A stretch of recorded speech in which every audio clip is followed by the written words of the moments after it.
Yeah. She's sitting out there with the glasses on her phone. Are you ready, Chris? All right, here we go. All right. Let's call the meeting to order, the Finance Committee meeting for Thursday, December 1, 2022, 9 a.m. Everything's pretty much the same on this budget. The only thing that we're going to move the DWA discussion to the end because Steve is not going to be here till just after 9:30. He called me yesterday and mentioned that.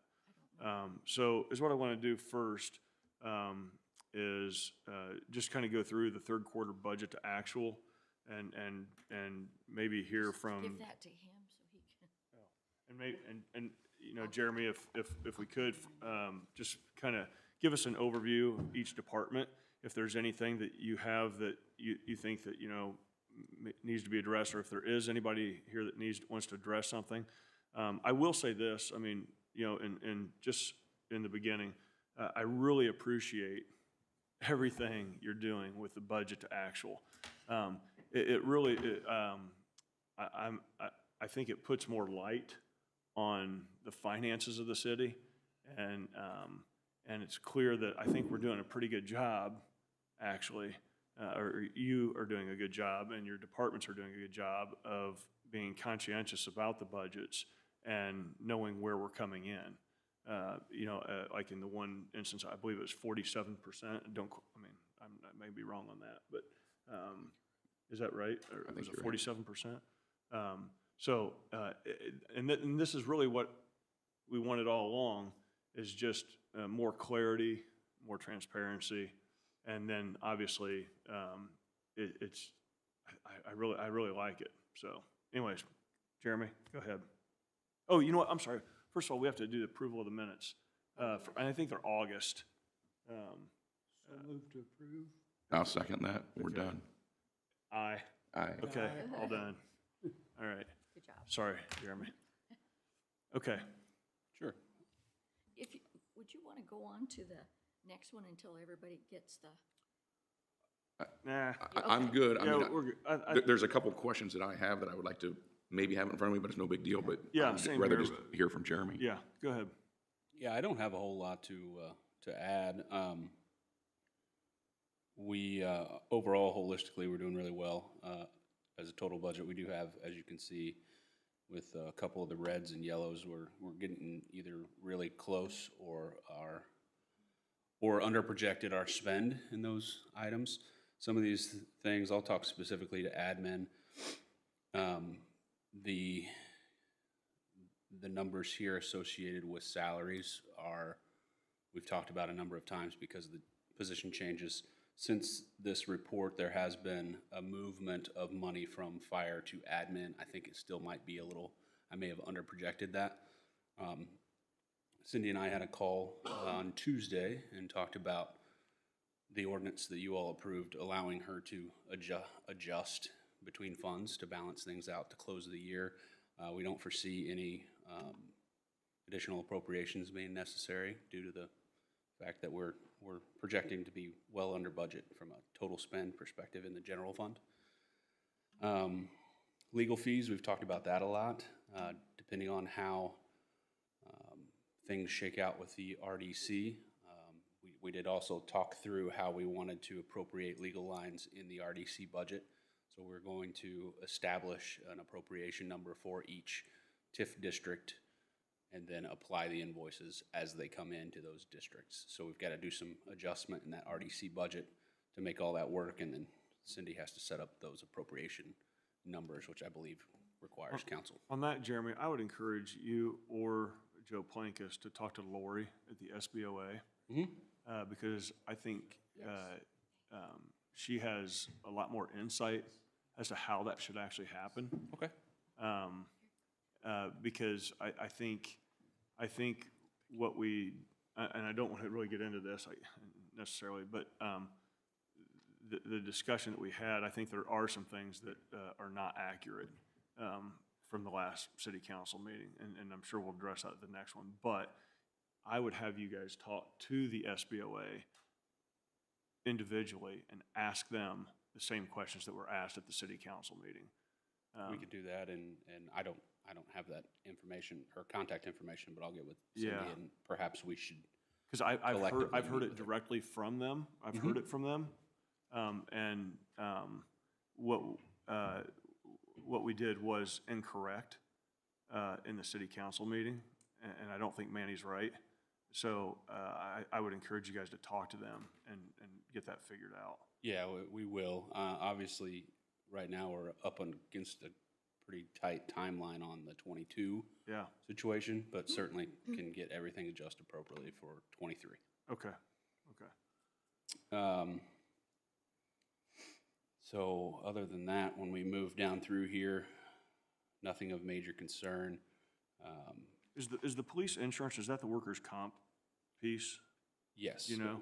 Workers' comp or vehicle insurance is not medical, if that's the question. Well, it's the police, it says work- police insurance? Yeah, police insurance, I'm assuming is, and Joel couldn't make it today, I apologize. That's okay. He'll have a better answer than I do, but, so when you're talking traditional workers' comp or medical insurance, it's up here in these other lines, and they're Oh, I see, tracking- workers' comp, okay. Yeah, they're tracking well on those. Perf's a little behind schedule, but So is that the health insurance? no, the health insurance is up here under health and dental. Oh, sorry, okay, you're right, yeah. Yep. Okay, so This what's, is so it's just specific, vehicles only? I would think so, yes. I believe it is. Can you go, for some reason, I don't have page 1. So on the workman's comp, it's got its own line. It's 122. Correct, yeah. Good, Work yeah. comp has got its own line right here. Yeah. FICA and Medicare is there, so your federal taxes, health and dental is its own line, and health and dental is at least for 23, which will get changed for 24. Health and dental encapsulates all of the insurances. So vision, EAP, and the other benefits as well. So what we will do for our proposed budget in 23 for 24, we're going to break those out a little bit. They'll still be in the same appropriation number, but they're going to be itemized so that we can adjust them more appropriately with their individual increases. Just as it's really a behind the scenes thing for us, because a large part of that number is the HSA contributions the city gives to the employees. That's all built in there, so it doesn't really reflect what the health insurance number is. So I want to break those out. That way, when we have a percentage increase, assuming we have one for health, we can add it to the health line. And then dental and vision, likewise, all in. Makes sense. Yeah, okay, okay. So like in some of these cases where, they are red, This is and I'm not talking about police, I'm just talking about in general. Yep. And obviously in some cases, I mean, As of you know, October 30th. And some, from a like business this one standpoint, I really don't care, is because it's like we have, there's money elsewhere. Right. So like maybe we just misbudgeted or something, maybe that line item. Yep. But is there anything there that you think that where we're gonna get at the end of the year and we're gonna be like, oh, wow, that we are way off on that? I don't think there'll be any that we were way off from a, Or materially off or whatever? yeah, from a under budgeting perspective. I think there are some in there that we over budgeted, in specifically in this Yeah, 22 budget, but I think we've accommodated most of those changes for the 23. So when we were going through the budget process this time, we were diving into those lines that were off one way or the other and trying to drill that in a little bit. okay, So okay. hoping to get better as we get through this next process and we refine the way we do things. I think it'll get even tighter. Okay, okay. Sorry, do you have? No, go ahead. Okay, so I want to talk just briefly about when we're talking about budgeting on, and this is kind of a slippery slope, and I really, this is just off from my own observation, is that, when we talk about, and I don't want to, not to bring up the whole 4%, 5% on the employees, not because that's water under the bridge, but, like one thing we do, like in our business, and I know this is the city, but I mean, I look at it as a business. I say, okay, well, here's our budget, and we budget X number of dollars for these people, right? One thing that, and this is a tough one, because I don't want people over budgeting for people, but let's say, Department A has, wages of 200,000, and we budgeted 240,000, and we didn't hire that additional person, right?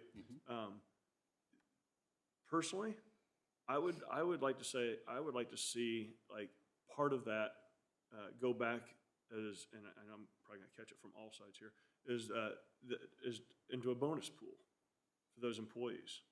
Because, it's just like, it's like at work, you know, when I say, in our valuation side of our business, for instance, we say, okay, hey, look, our pipeline is X, our wages are expected to be Y, and you know, our income is this, and we say, hey, you know, if we can get the work done, if we bust our rear ends here, you know, we're gonna create a bonus pool. We can either go out and hire additional people, right, and squeeze that number, or we don't, and we offer that money as a bonus to the employees that worked hard. And so, now here's the rub, right? Because it's like, hey, we don't want to give bad service to people, so, you know, we're not gonna hire somebody because we want to create that bonus pool at the end of the year, right? So we don't get permits done or something like that, you know, or whatever, because we're trying to fight for a bonus pool. But and again, I mean, and feel free to tell me I'm wrong. I mean, I like to see more rewarding. I hate the COLA adjustment, right? I hate the 4% thing. I mean, now I don't mind giving raises. I mean, I think merit raises are perfectly fine. I just rather see bonus pools of dollars for employees that, you know, if you're working hard, there's this bonus pool. Hey, look, we were $50,000 under budget in this department. You know, let's take, you know, 40%, 50% of that money and pay it out as a bonus to our employees. I mean, that's, again, I haven't really talked about this. I mean, it's a slippery slope, though. I mean, it is. That makes budgeting, that makes the budget. You still have to be under budget. I understand, but that makes the budget process get even more scrutiny than it would typically get. That's why it's a slippery slope, in. because that way, you know, you're not saying, oh, hey, I'm gonna put another $100,000 fight for another $100,000 of wages in my budget, and then hope, you know, then we're never gonna hire that person. And I used to work for a not-for-profit that owned an insurance company, very large insurance company, as a matter of fact, and they had the not-for-profit, which is Indiana Farm Bureau, Inc., used to have a situation like that. And you have people somewhat like that that work for the city, that they don't work in income-generating areas. Other people do work in income-generating areas. Yeah. And so the lobbyists go to the state legislature, and perhaps they're not successful in getting what they want. Well, you know, they said, well, we're not successful, but it's not our fault. You create a lot of, it's easier to talk about than it is to implement. absolutely. That's what we found out. Yeah. Yeah, no, I agree with that. I'm trying to think in terms of, you know, from a business standpoint, that, you know, that there's a bonus pool for those dollars that, you know, I mean, you see kind of what I do. It gets really complicated from a bonus perspective out of a government agency, and I just don't like it even as know that compensation package. I mean, yeah, no, I get it. I think completely willing to work through and talk about this further as we start looking into the 2024 budget. I think it gets really, really difficult in your public safety groups to be able to bonus people for whatever reason. Yeah. One person may be focused on patrol, so speeding, for example. Yeah. Well, we're encouraging those people to give lots and lots of tickets, and that creates a series of problems. And to Joe's point, there's the rest of the organization that doesn't have that same opportunity because they're focusing on other things. So creating the metric system to really identify who gets what is hard. Yeah, And I think it's that way across the whole organization. We do have a small bonus pool. yeah, It's really called a stipend pool, because stipend is a better word, I think, for the government than bonus. But we can look at that, and we've had some internal conversations from a department head perspective on how we do the increases moving forward. I personally like the idea of a pool of money. So if the council allocates 4%, call it 5%. If the council allocates 5%, then the department heads can distribute that money how they see fit. And for public safety, it may be flat across the board, or 4% with 1% reserved for promotions or whatever it might be. So I think we carry that conversation into the next budget season on how we do that. yeah. And then we'll do our best to try to implement some of those things. Okay, I just wanted to bring it up. You No, know, it's I mean, a good point of conversation. Conversation worth having. yeah, yeah. Okay, sorry, go ahead. I mean, I know I probably got you off topic there, but, No, and as I scrolled down through the red numbers, none of them stood out. Well, this one's 41% over, but it's $141. So I don't know that that's a major concern across the organization. When you get into public works, we had some unforeseen building maintenance costs. There was a drain in one of the barns that had to be replaced. We didn't foresee that, so that line's over budget by 70%, but would be balanced out easily in the overall budget. And then I think we'll see at the end of the year, fuel costs in all categories are going to be a little off. But back to my original statement is, Cindy now has the authority to make all these adjustments so that there's no need for an additional appropriation. The clerk's office will make adjustments in the background, so that way they balance the books at the end of the year. okay. This is so much more than we ever got before, though. I'm sorry? This is so much more than we ever received before. More information, and it kind of puts our mind at ease. Well, here's where we're sitting right now. And I hope everyone knows that the department heads are doing this on a regular, like I get this general fund report every Tuesday morning. So we're tracking it. We've just never been asked to present it to the public, so.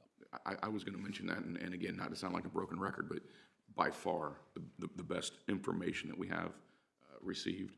I appreciate your work, the clerk treasurer's office work on this.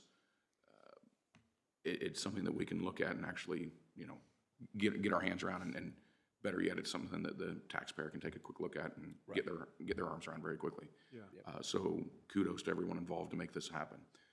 I did have a couple, and I don't know if I'm jumping in here. I had a couple of specifics that I wanted to ask.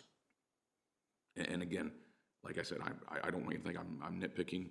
All in all, everything looks great. Not only the format, not only the information sharing, the fact that, you know, the numbers look good. That's great. That's, again, kudos to everybody involved. But I just wanted to make sure I had my mind wrapped around this correctly. You had mentioned this early on, and I think I understood it correctly. So some of the top lines there under admin, where the footnotes indicate that they've got to make some adjustments. Yeah. I think specifically for your salary and that type of thing. It sounds like some of that's already happened. Is there anything that's needed? Is there anything that the council is going to be required to do to further that or to be able to make that happen? You've already done what you needed to. You originally made a motion and approved that they move fire dollars over. In the paper copy that they just gave you, you'll see on the top lines that this is up to date. So it looks to be through the end of October. I don't know if it's through the end of October or today, but in there you can see in the salary lines they have made those adjustments. So now, as of this piece of paper, we're not under budget or not over budget. Okay. We will be likely, because I clearly can't do math when I told them how much to move. Okay. But then the action that you took Monday night for Cindy's ordinance gives her the permission to make whatever adjustments that she needs to. So I knew we had talked about that, I knew we'd authorized that, I just didn't know if there was anything further, because the report that I was looking at earlier this week showed that that was still Yeah. yet to take place. Yeah, and this is the third quarter report, so this was the end of September. Okay, After this, they made the approved adjustments to the benefits and salary line, but it's still not gonna be enough to cover it, so that we'll still show red in there prior to her making those adjustments. okay, but there's no further action, there's nothing more that you need from us, that's already been done, it's going to happen. I have a report yesterday, and I don't know, I think I sent it to you, but I Yeah. can't remember. It was as of November 19th, or whatever the date was. And just, I mean, for an example, the attorney, a line on there was $220-some thousand short. But if you look down on admin services, there's still like 319,000. Yeah. So I'm just gonna move that. It's just, you know, Okay. everybody's gonna have to be real careful with what they spend for the rest of the year. Okay. So that conversation actually kind of leads into a second question that I had, which was about the admin and the legal and the consulting.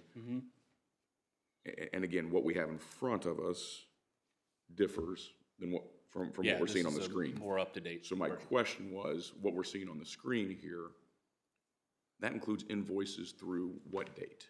September 30th or 31st, whatever the last day of September is. So this is the end after they close the last month of quarter 3. So let me ask that question a little bit more, a little differently. So I understand the date that's involved here. I guess my question is, because I know we've had some issues getting timely in invoicing from some of our legal support. I understand that this is everything we have through a certain date. What was the last invoice for legal that's from included in legal, this? Is that an April invoice, or is that all the way? No, we've been invoiced all the way up through October, which you all paid. November and what the first part of December will come before the last council meeting. And that's reflected in these That's numbers? not reflected in here. Okay. I don't even know that it's reflected in this one, the I don't- paper copy. My understanding, and maybe I'm wrong, and I just wanted to understand the numbers I was looking at, really.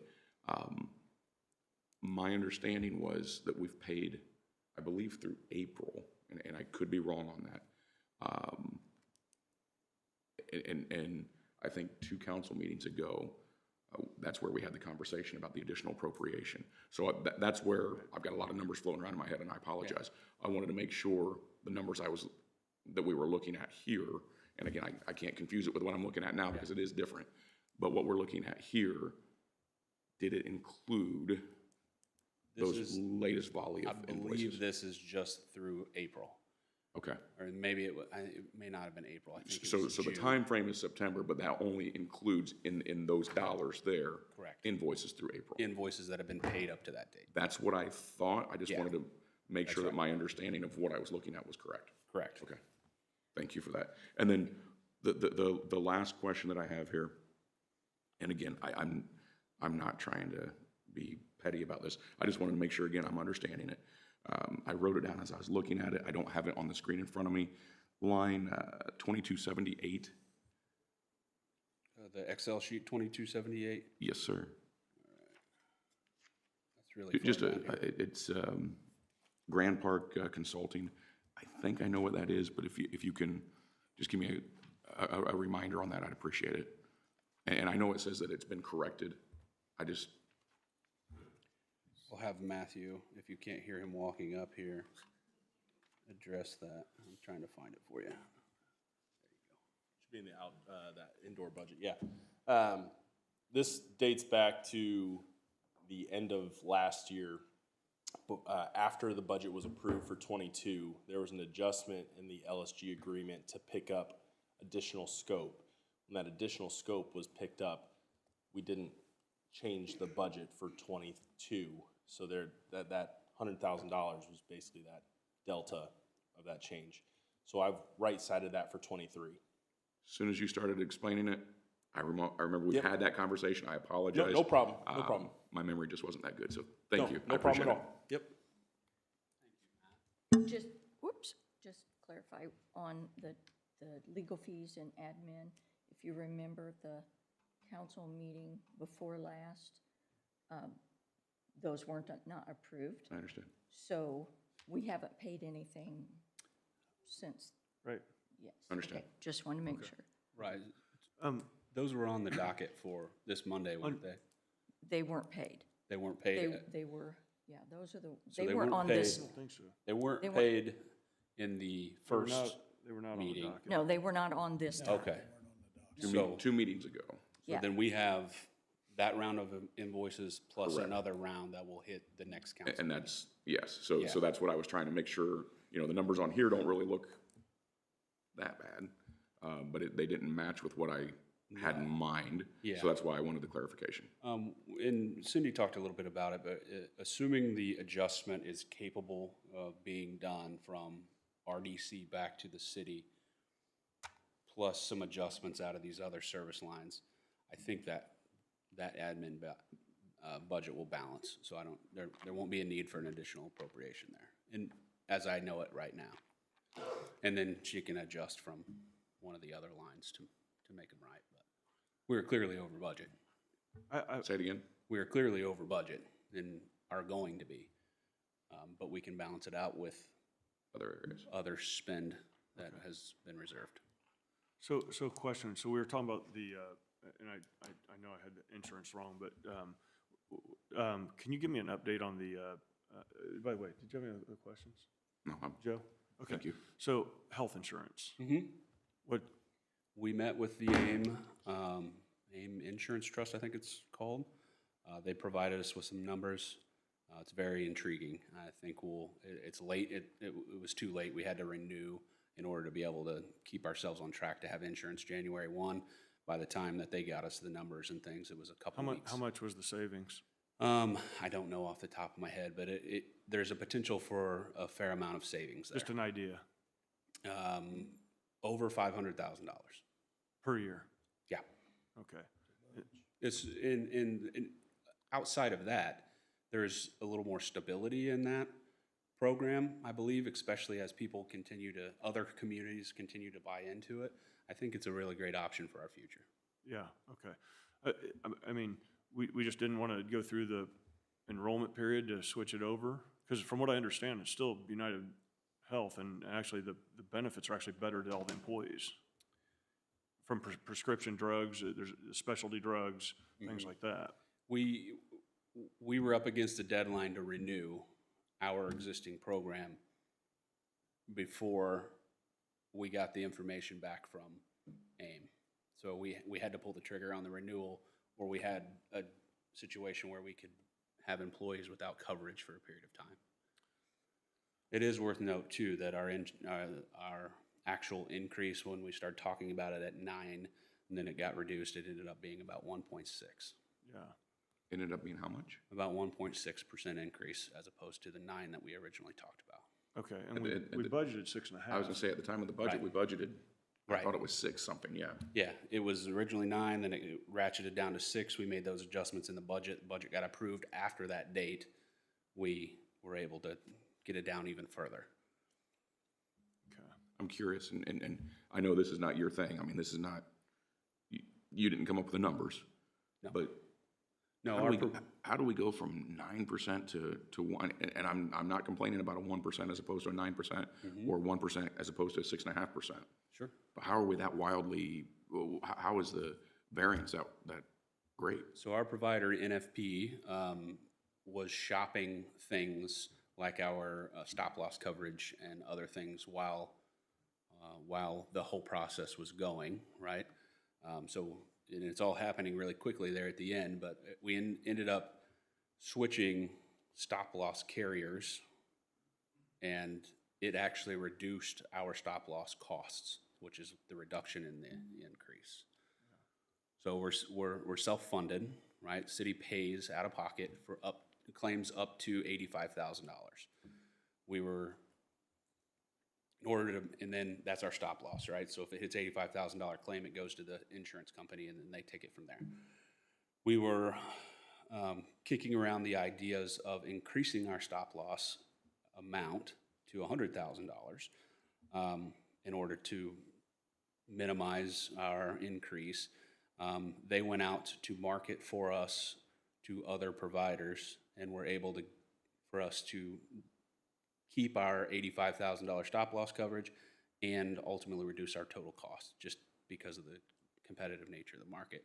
And really, it's a tribute to our employees and their experience ratios. So, If I remember correctly, I think that was about a $460,000 increase, or $460,000 item in the budget.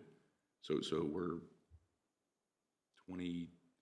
23,000 savings there, something like that, from what we budgeted, roughly. oh no, it'll be far more than that. Our insurance is roughly $3 million a year. So the increase must have been the 460 then. Yeah.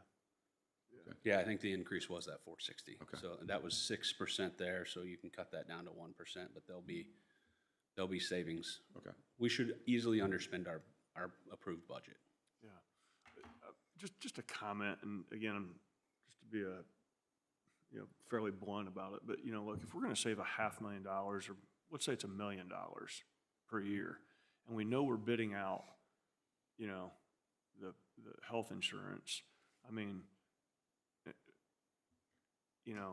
there's 55 or 50 other municipalities that are on the AIM Medical Trust or whatever it is. Why wouldn't we have waited to see if we could do that to save those funds, for the city? Open enrollment, I know sometimes it can be a pain, but big organizations do open enrollment in 10 days,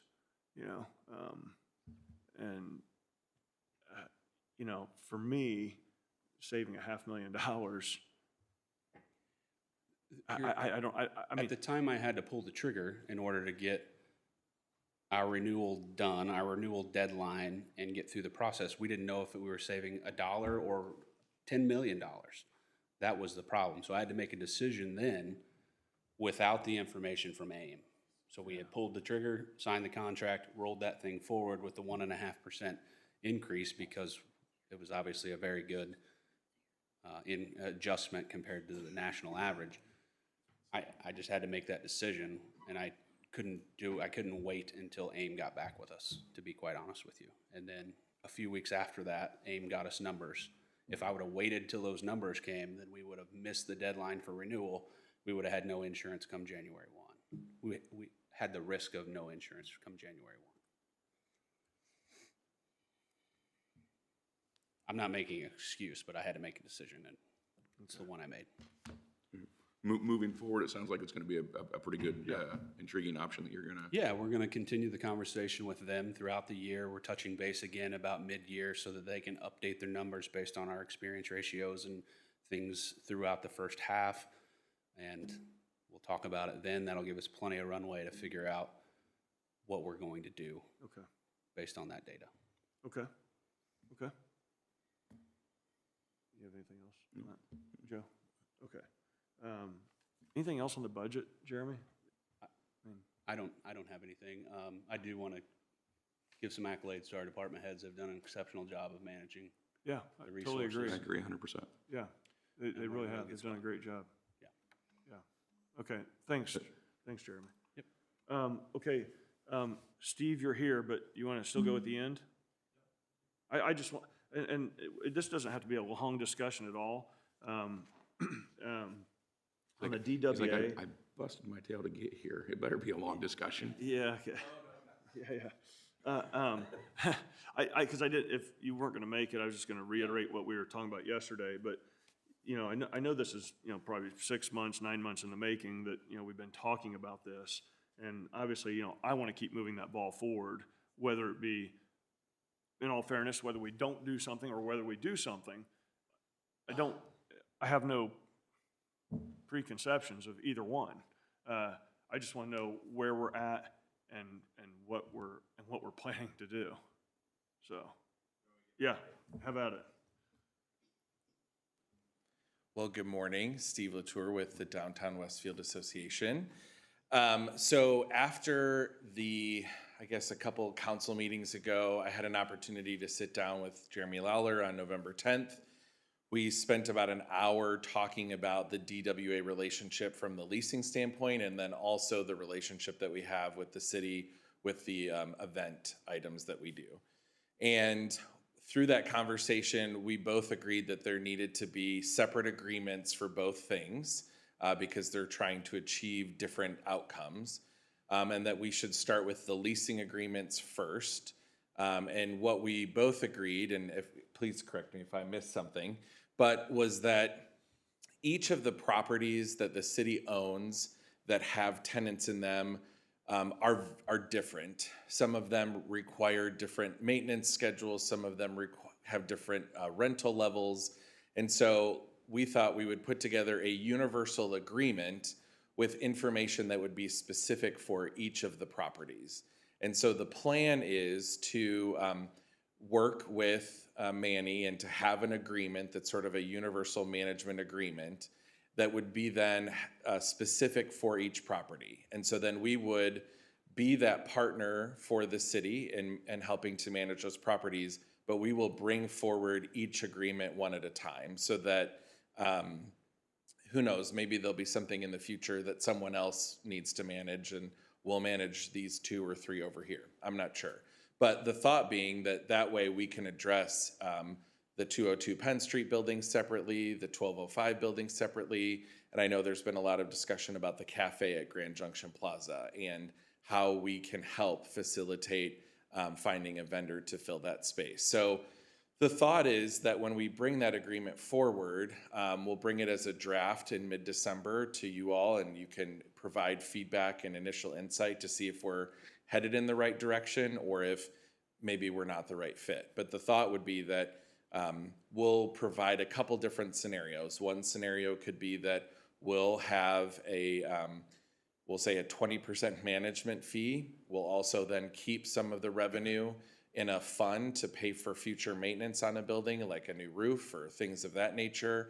And then another fund that would be kept to be used at the city's discretion in the future. That might be one proposal.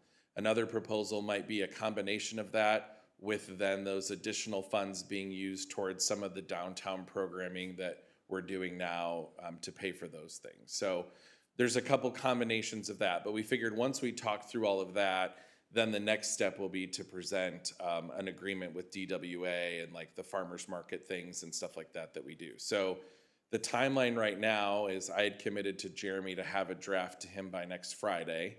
And so I think we're close to doing that. Once he's had a chance to review that, then the plan was to pass it to you all, let you take a look at it, provide any thoughts or feedback, so that in January we could start presenting the first agreements to council for the 3 properties, 202 Penn, the 1205 Distillery Building, and the cafe located in Grand Junction Plaza.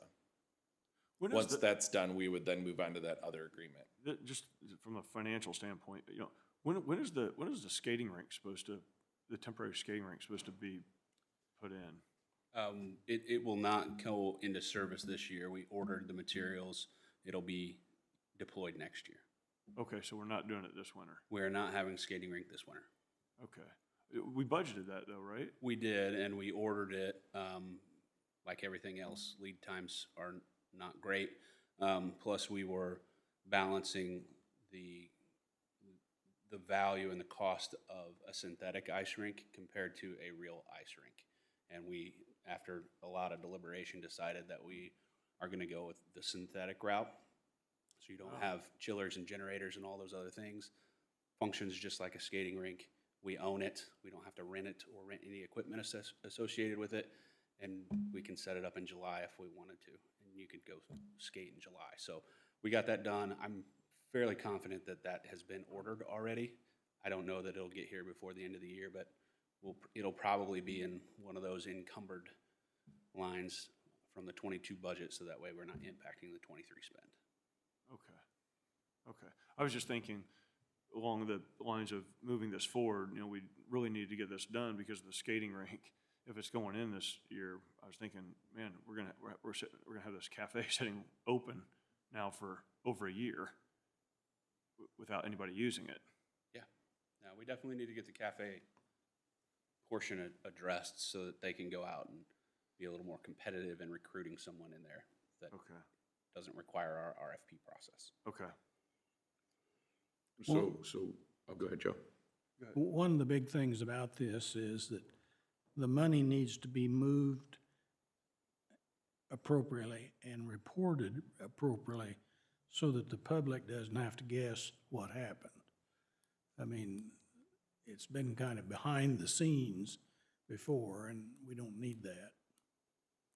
No, I appreciate you saying that, and I think, you know, I don't want to claim the new card, but, because I've been here 2 years now, but part of that DWA stuff, I didn't know what I didn't know, and I was told this is just kind of how we do it. I think I've learned in the last 6 months, through lots of conversations with some of you and then, and other folks, Cindy's staff, what's needed, you know, from a tax standpoint and paying the taxes and fees, what we need to do with, you know, managing the property and any kind of maintenance, deferred maintenance or near-term maintenance that needs to be done. So I'm prepared in this new proposal, Counselor, I would like to come here quarterly and share with the Finance Committee, this is where we're at, you know, rent's being collected, no problems, here's where our accounts are, this is what we're doing.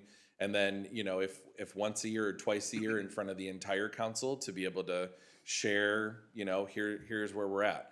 We will also, we've talked as a board that we'll have a separate checking accounts for all of this stuff going forward with DWA. So all of those funds can be very clean and are not commingled with any of the fundraising money that we get in or things like that. So that's all clean and separate as well. I appreciate that. And I want to echo what Joe said as far as, you know, making it visible. I appreciate everything you're saying here. I don't think there was any nefarious plot to, you know, try to do anything here. It was just a matter of finding a way to make something work. And, you know, when it comes down to it and you see something, taxpayer sees something like, well, wait, what's going on here? We've got no record of it, and we've got no way to really explain that. So the communication, the effort here is fantastic. I appreciate it. I just want to make sure I understand what I heard you explain a minute ago. You're going to present a couple options, a couple drafts, look for input on those. But in each scenario that you're presenting, it sounds like each property is going to be potentially handled differently based on the circumstances involved. Moving forward, it sounds like the same concept would be in place. So anytime a new opportunity, who knows what the future holds, let's say a new opportunity presents itself, that would also be on a one-off situation as well. So kind of going back to the drawing board, so to speak, and you know, whatever legal consultation or whatever's involved there as well. Am I understanding that correctly? Yeah, I don't want to misspeak, but you want to see? Yeah, Okay. I was just going to kind of explain it from my perspective of how it would work. We have a master agreement saying DWA is going to manage these properties for us. That is pretty cut and dry and simple. Then each individual property, when they come back for a leasing agreement, it comes to you all. The structure of the revenue share of each property may be a little bit different. The terms are different. The rent clearly is different. But as opposed to them just being able to go to rent to whomever they want to, they're going to bring it here for council approval. And one thing to consider, if they're going to manage the cafe for us, the revenue share there is going to have to be grossly different than the house next door because it's a more Understood. It needs more maintenance reserve and things like that. So Okay. that's the idea. One master agreement saying DWA is going to manage properties for the city of Westfield. Individual lease agreements that get approved by council. Okay. Does that make sense? I think so. And in that process,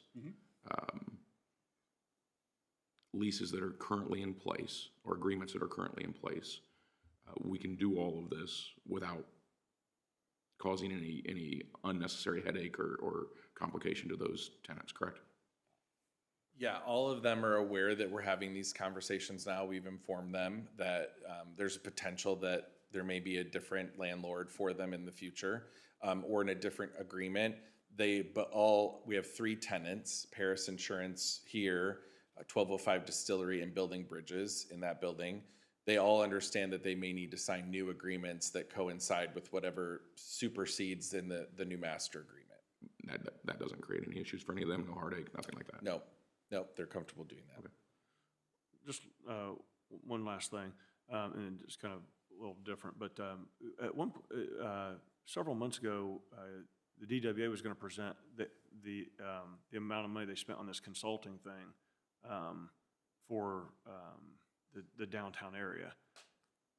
We haven't seen that still. Where are we at on that? Some of it got hung up with the having the folks from MKSK being available to be here to present at council. There was some scheduling errors. And then we talked to Mike Johns about moving that into January of next year. And just with the budget being pushed back and the meetings being longer, we just thought we'll give that time to happen. Okay, I thought Dan was going to, Dan Moyer was going to present that maybe at one point, maybe not. Yeah, I think he'll do like a brief introduction, but Okay. then they were going to have the principal or the CEO from MKSK, who's now the CEO, became CEO during our project, was going to actually do the presentation. So Okay. our thought was we would present it to council as just an introduction, and then go through, a process of getting community feedback and eventually maybe taking it to APC and doing that process before it would come back to Okay. maybe be an addendum. Okay, So. awesome. Thanks. Thank you very much. Yeah, absolutely. Property taxes. I don't know if Jeremy or Caleb or whoever wants on that. Where are we at on this? Because I actually feel like this is actually really important, Uh-huh. and we keep, and I know some of it, I mean, we're probably, again, I'll 8 let- months later. I mean, Yeah, I'll let Caleb give an update. He's the one doing all the work and making this thing happen, so. yeah. he And I can tell appreciate the you work you guys are doing. I'm just saying that we kind of wanted it before the budget season, but, I mean, Yep, so appreciate this time to describe what's going on. So since kind of the last presentations and presentations to council, the basically last part of my inventorying or data mining, if you will, was looking at my resources available to me, which was our GIS databases that we had. So working with Leanne Hyber and just trying to get what information we had by the county. So all the parcels have a long table that has all these rows and columns that has all this information in it, such as like the acreage, who owns it, the assessed value, all that stuff. Within that table that we have access to right now is not property tax. So I had to actually reach out to the county and say, I need this information. So that coordination to get the actual accurate and correct information, because they would send something, I would say that's not right, and we'd go back and forth for days, people being out of office. I can't communicate with them to get what I need, so weeks would go by, and it was frustrating for me trying to exhibit as much patience as I could, because Sure. I know the urgency of this, so believe me, I'm working as fast as I can. yeah, But when I don't have the data to put it all together, I can't work on anything. right. So aside from the weeks of waiting to actually confirm and verify that the data was given to me correctly, it was in a different format than all of my data that I've been collected and presented onto you. So we're talking about tens, if not hundreds of thousands of parcels of information. I'm surprised like the assessor's office can't just like print you off a thing saying, hey, here's the residential, here's your 2%, here's your 3% property. Can they not just do that and then we update it based on, who's on abatement and how that's rolling off? Yeah, again, it comes to what specific data we're asking for, because we may be asking about the same thing, but we may give different data.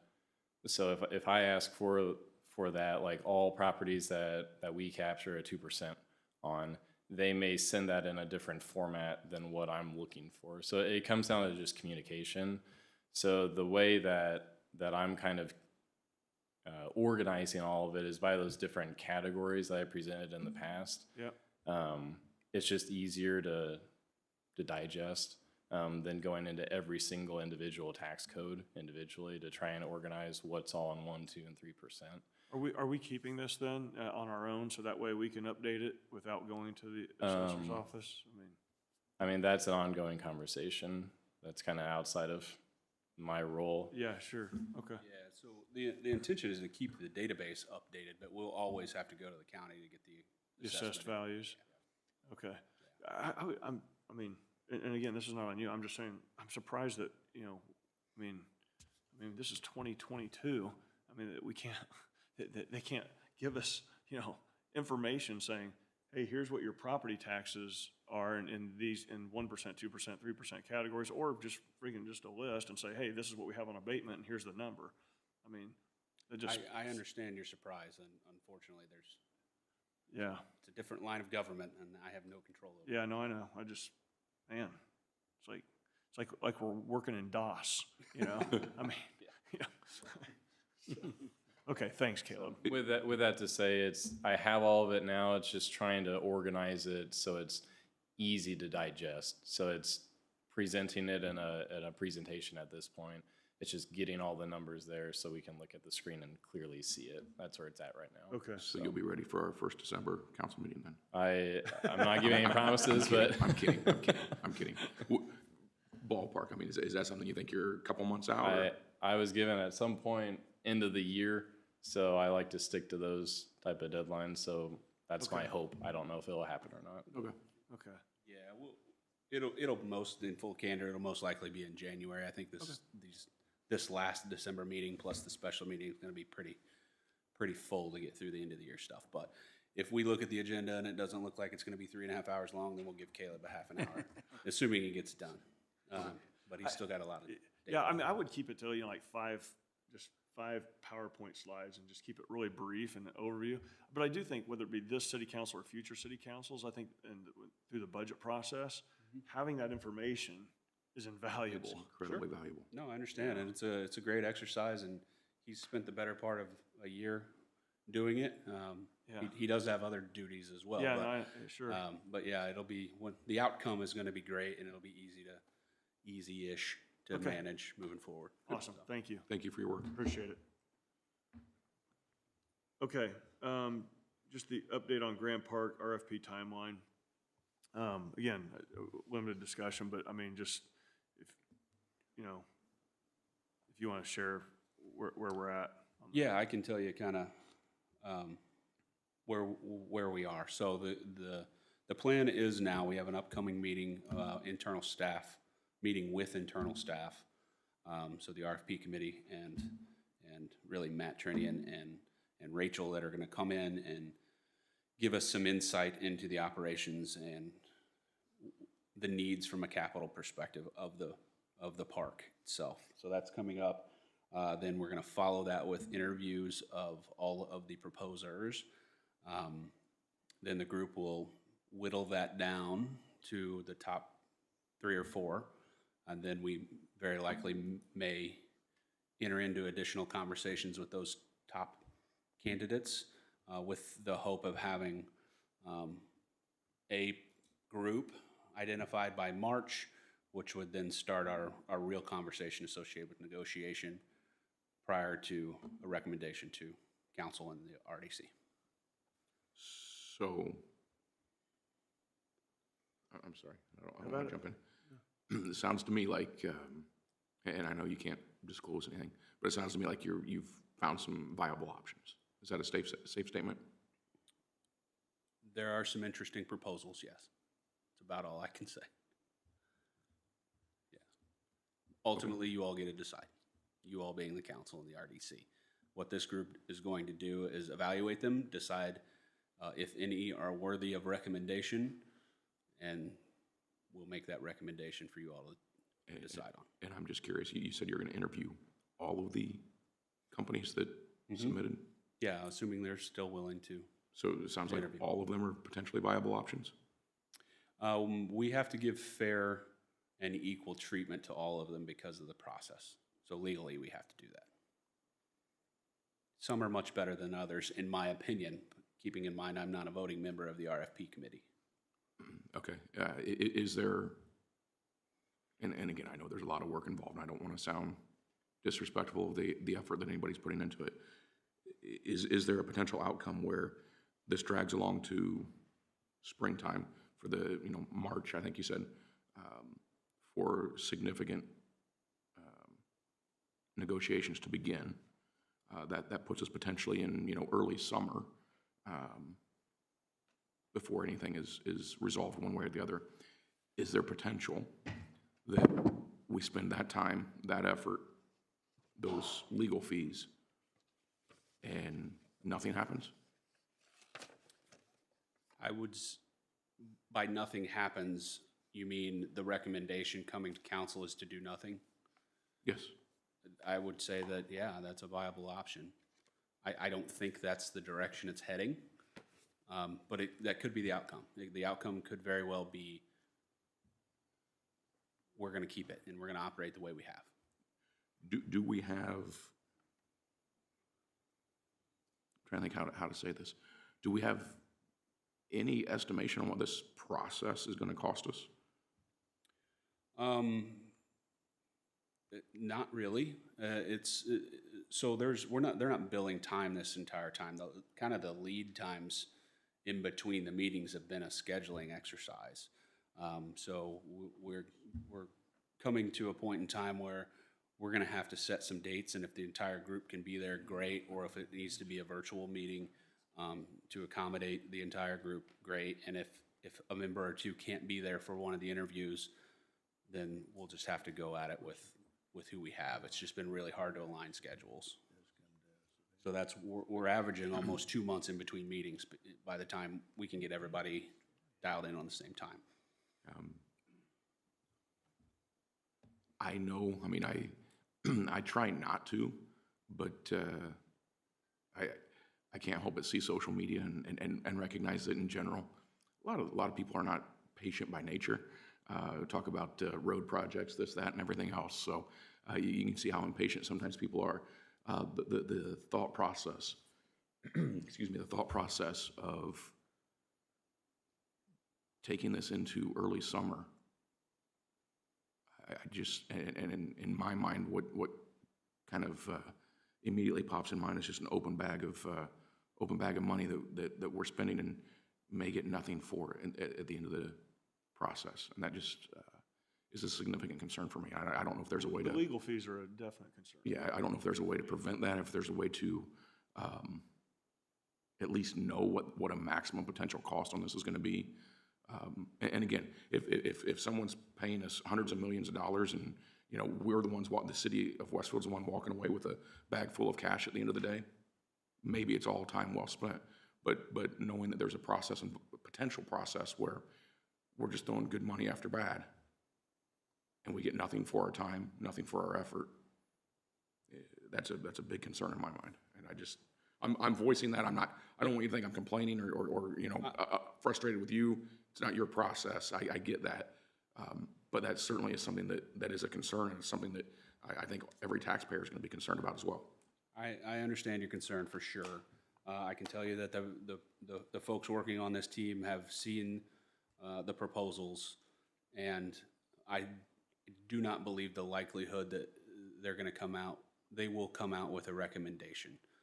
Now, what happens with that is out of the control of that committee and out of my control. So the outcome is kind of based on what you all decide to do when the proposal is made. They will come out with a recommendation, of course. They'll have a recommendation. One of those recommendations could be, hey, we enter into an agreement with company A, B, or C. One of those potential outcomes is still we hold fast and do nothing. Correct? Yes, and that's Okay. that's the way it's been described from the beginning. Okay. I get it, and I wish I had a number. I just don't want you to think that they're just billing hours all the time. They're only billing out. They're invoicing when we're working on something, and we're having large gaps of time in between what we're working on. So, Okay. there is money in the RDC budget for next year to account for the cost associated with it. I believe I put $100,000 in there for that.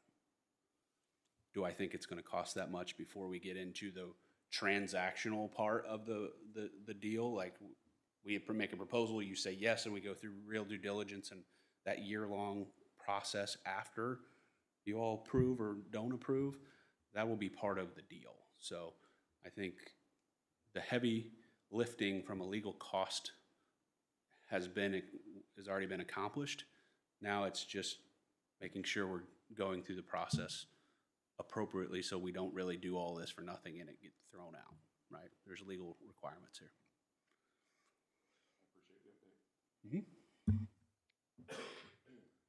That's all I have.